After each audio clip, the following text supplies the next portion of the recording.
দক্ষিণ পশ্চিম বঙ্গোপসাগর ও তৎসংলগ্ন পশ্চিম মধ্য বঙ্গোপসাগরে অবস্থান করা লঘুচাপের প্রভাবে দেশের ৩ বিভাগে গুঁড়ি গুঁড়ি বৃষ্টির আভাস দিয়েছে আবহাওয়া অধিদপ্তর।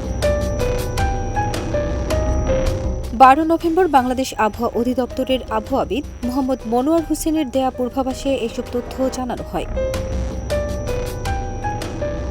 আবহাওয়া অফিস জানায়, লঘুচাপটি তামিলনাড়ু শ্রীলঙ্কা উপকূলের দিকে অগ্রসর হতে পারে। আগামী ২৪ ঘণ্টার মধ্যে খুলনা, বরিশাল ও চট্টগ্রাম বিভাগের দু-এক জায়গায় হালকা বৃষ্টি বা গুঁড়ি গুঁড়ি বৃষ্টি হতে পারে। এছাড়া দেশের অন্যত্র অস্থায়ীভাবে আংশিক মেঘলা আকাশ সহ আবহাওয়া প্রধানত শুষ্ক থাকতে পারে।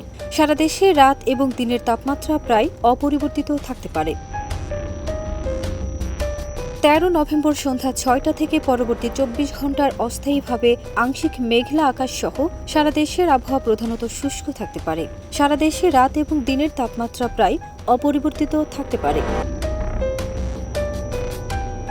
১৪ নভেম্বর সন্ধ্যা ৬টা থেকে পরবর্তী ২৪ ঘণ্টায় অস্থায়ীভাবে আংশিক মেঘলা আকাশ সহ সারা দেশের আবহাওয়া প্রধানত শুষ্ক থাকতে পারে। সারা দেশের রাতের তাপমাত্রা সামান্য হ্রাস পেতে পারে এবং দিনের তাপমাত্রা প্রায় অপরিবর্তিত থাকতে পারে। এছাড়া আগামী ৫ দিনের মধ্যে রাতের তাপমাত্রা হ্রাস পেতে পারে। ফারজানা নিকিতা, দেশ রূপান্তর।